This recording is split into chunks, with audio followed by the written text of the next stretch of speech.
Por que ela é importante? Porque ela manda um recado para o mundo, para lembrar o mundo da capacidade americana. Talvez nenhuma outra nação, talvez Israel, mas não nesse grau de sofisticação, de volume de gente envolvida, consegue coordenar uma ação com força cibernética, força espacial, marinha, força aérea, exército, tudo junto, impecavelmente coordenada para fazer essa operação. O Maduro, ele não é um dos caras mais fáceis do mundo de se matar ou de se pegar.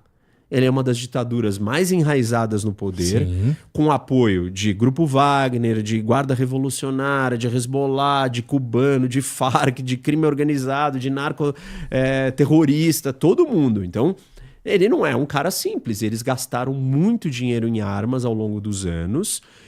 Tem um monte de milícias internas no país. Tinha batalhões ali de 90 mil soldados que não reagiram, não foram capazes de reagir e atacar os americanos que estavam entrando ali. E essa operação é um sucesso. E manda um recado para a Rússia e para a China. Olha, você consegue fazer um negócio desse? Você queria pegar Taiwan, né? Talvez seria bem mais fácil se você fosse lá e só capturasse o presidente de Taiwan. O sonho do Putin teria sido pegar o Zelensky em 47 segundos. Muito mais fácil. Ele não conseguiu. Então, gera uma inveja e gera um medo. Porque fala, pô, esses caras, eles realmente, né, estão num outro nível. Os Estados Unidos mostra a força. E se o tabuleiro funciona na base da força e não na base do direito, não porque eu quero, e sim porque o mundo é assim, mostrar força tem um efeito. Então, aquela discussão inicial que a gente estava aqui no começo, se isso vai incentivar a Rússia e a China a agirem, talvez, se essa ação servir para alguma coisa, é para eles pensarem duas vezes.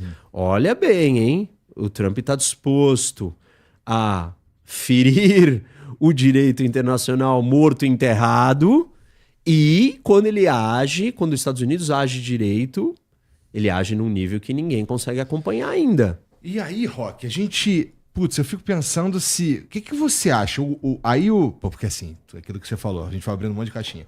O Trump, ele pode ter gostado desse jogo e tentar algum outro movimento, ou você diria que ele não tem as mesmas razões que ele teve na Venezuela? Porque aí começou a surgir um monte de papinho. Ah, não, o próximo é a Colômbia, hein? Sim, esse é um ponto importante. Cara, a Groenlândia agora tá... Os caras estão olhando pra Groenlândia. Então, pelo menos esses dois aí eu vi uns caras comentando. O que você acha? Acha que ele... Existe algum risco? Eu só quero fechar a última caixa antes dessa. Tá bom. Guarda essa daí. A pergunta que você me fez foi, e a Rodrigues? Isso. Ela vai conseguir governar? Vai dar certo? Vamos lá. E aí eu contei a história da operação para mostrar o que mudou no jogo. O que mudou? Os Estados Unidos fez uma operação impecável, de extrema sofisticação e extremo sucesso.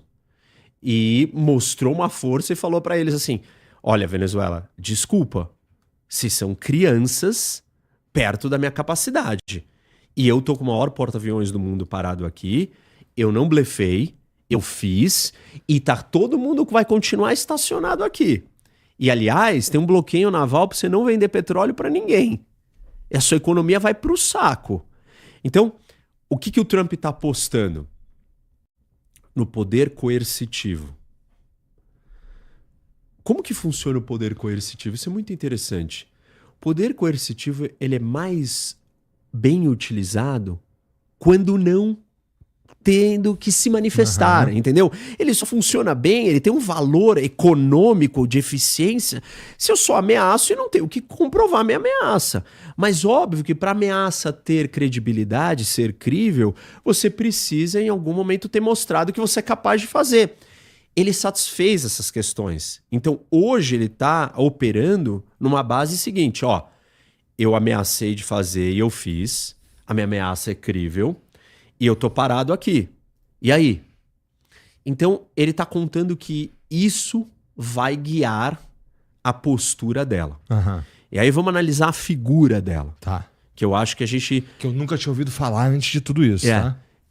Ela é tida e lida por muitas pessoas como uma pessoa pragmática. Tá. No ponto de vista político, isso é bom. Isso, bom. Ela é uma pessoa mais técnica. Ela já foi ministra da Fazenda, das Finanças, e ela já cuidou da reorganização da indústria do petróleo.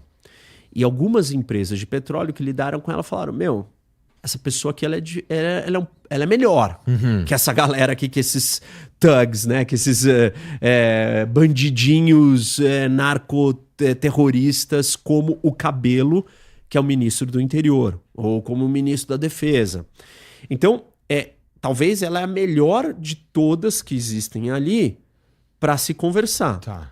E ela tá com medo, falando assim, se eu não fizer, eu sou a segunda na lista. E a próxima, será que vão me capturar para me prender? Eu não estou indiciada nos Estados Unidos, talvez já possa só jogar um drone e me matar. Então ela tem medo, ela tá com medo. Óbvio que o que ela tem que fazer? Ela tem uma missão bem difícil, que é equilibrar as vontades dos Estados Unidos, a sobrevivência dela e as vontades dos outros do regime, que é o Cabello e o ministro da Defesa, que são os caras que controlam as armas. O Cabello, ele já foi o presidente interino logo no momento que teve um golpe contra o Chávez, ele já ficou no poder. Ele é o grande criminoso. Ele é o número 2, tanto que ele está indiciado junto com o Maduro. Cabello. Vou anotar. Que é o ministro do Interior. Um cara de 60 e poucos anos, tal, e ele controla as milícias, os coletivos, e controla a guarda, né, o exército bolivariano, que não é o exército convencional. Então ele é o revolucionário, ele é o crazy. Ele tem alguma coisa a ver com o tal do cartel del Soles? Sim, é ele e o Maduro. Tá. São eles os cabeças. Tá. Cartel del Soles, pelo que eu... Não vou abrir outra caixinha, não. Mas esse daqui, pelo que eu entendi, ele é um hub de cartéis. É isso? Isso. Ele não é Ele trabalha e facilita os outros cartéis. E como tem Farcs, tem um monte de coisa, tá do lado da Colômbia. Ele organiza e centraliza. Ele é um crime organizado. Entendi. E assim, não é só o tráfico de drogas. Mineração. A Venezuela tem a 5ª reserva de ouro do mundo.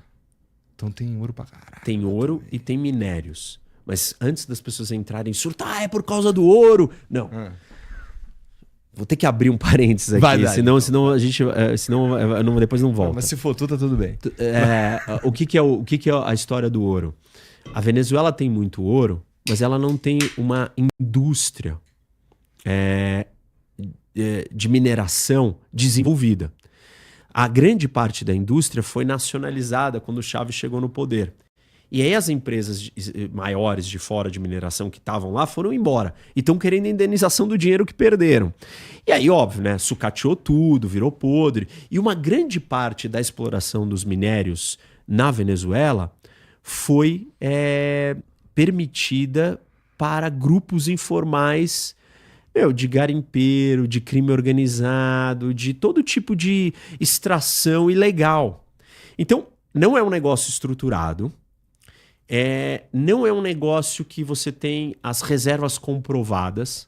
Vou te dar um exemplo, a República Democrática do Congo.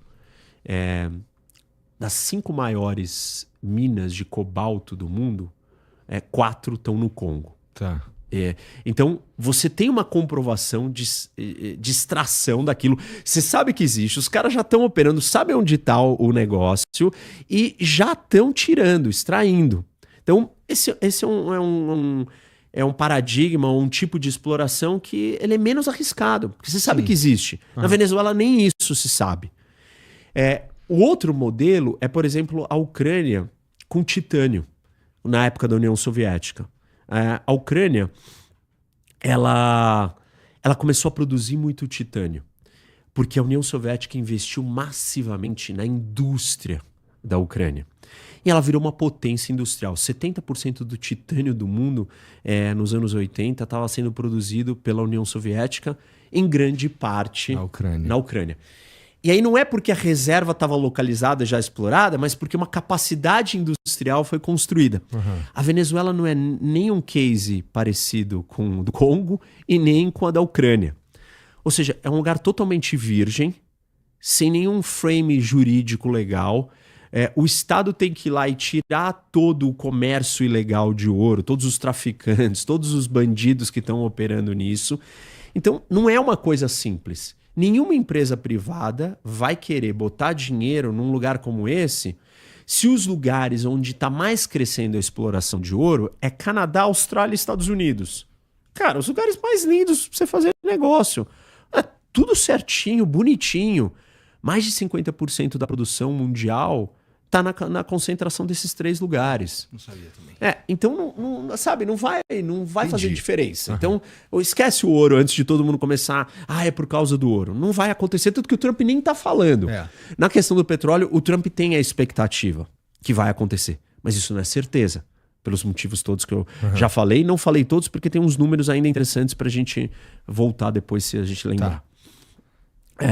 Mas onde eu estava antes do... A gente estava falando da viabilidade da Rodrigues. Isso, da Rodrigues, isso. Tá. Aí, então, o que aconteceu? A Rodrigues, ela vai ter que lidar com as vontades do Cabelo. E o Cabelo vai aceitar... Veja, hoje, desde que ela tomou posse, o Cabelo e o ministro da Defesa falaram, estamos com ela.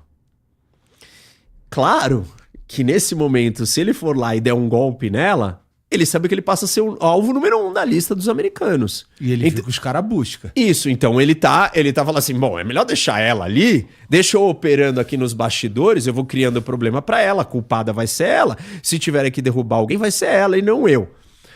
Claro que, assim, essa estratégia não é garantida também, porque ela vai virar pros americanos, se ela realmente for colaborar, ela vai virar e falar assim, tô tentando fazer tudo que eu posso, mas desculpa, o Cabelo não dá. Aí os caras vão mandar um Delta Force lá, Cabelo, tchau. Entendeu? Em algum momento é isso que pode acontecer. Por isso que o Trump disse, essa é a primeira onda, espero que não precise e acho que não vai precisar de uma segunda.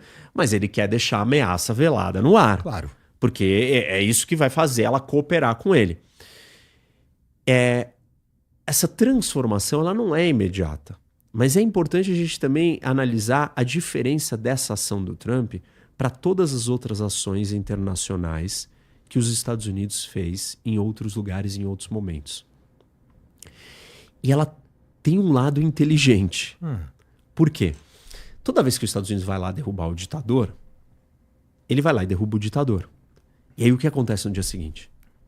Caos. A gente já sabe que é caos. O Trump achou uma saída não ortodoxa, que é, não vamos derrubar o regime. Vamos tirar uma peça para mostrar que tem que ser do jeito que a gente quer e a gente gradativamente vai moldando eles do jeito que a gente quer sem ter um grande impacto e choque. Porque em todos os lugares, se você tiver esse grande impacto e choque, o que vai acontecer? O grupo que tem as armas vai resistir. E óbvio que essas ditaduras que estão no poder é sempre porque esse grupo tem as armas. E a oposição não consegue chegar no poder porque não tem armas. Então, os ditadores de plantão, ou o regime que está no poder, ele vai resistir e ele vai transformar aquilo numa guerra civil. A não ser que você tenha uma força externa que vai vir te salvar.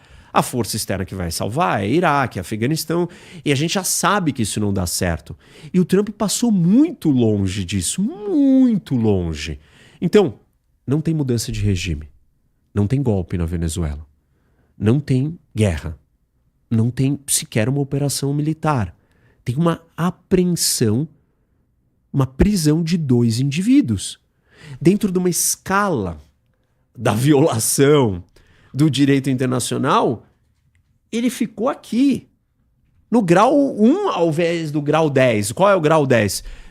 Você entrar no país... Botar a Maria Corina no poder. Botar a Maria Corina no poder, entrar no país, botar soldado americano em cada esquina, vou reescrever a Constituição. Sim. Que foi o que aconteceu no Iraque. Que foi o que aconteceu no Afeganistão. Nation building. Mas agora, Rock, agora eu tô entendendo melhor, pelo menos uma motivação mais clara para não ter para não colocar a Maria Corina no poder, né? Isso. Até então eu tava pensando assim, e o cara ficou puto porque ela não abriu mão do Nobel da Paz para ele. Mas, assim, cara, eu critico o Trump sem dó quando precisa e reconheço quando ele acerta. dentro da dificuldade que é uma operação como essa, assim, desculpa, ele fez um negócio bem mais inteligente do que todo mundo estava fazendo até então. Que foi repetido 3 vezes pelos Estados Unidos. Foi feito no Afeganistão, foi feito no Iraque, foi feito na Líbia. E nenhum deles deu certo. E aí na Síria não quiseram fazer. E a Síria ficou lá sangrando, destruída. Uhum.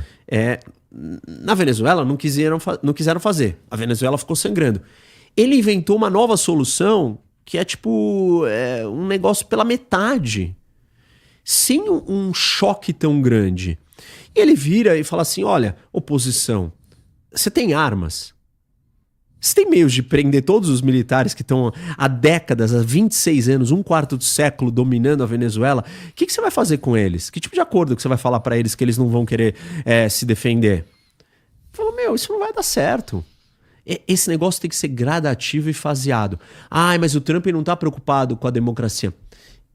Não é que ele tá preocupado porque ele é um defensor da democracia, não é esse o ponto. É muito melhor você fazer negócios, interagir com uma democracia do que com uma ditadura. É muito melhor. Especialmente uma ditadura que está claramente alinhada com a outra seus inimigos. Porque não é que eles odeiam ditadores, eles odeiam ditadores que não estão com eles. Isso Meio que... E eu falo eles, eu tô falando do mundo, o chinês também, claro. O russo também, todo mundo, né? Todo mundo.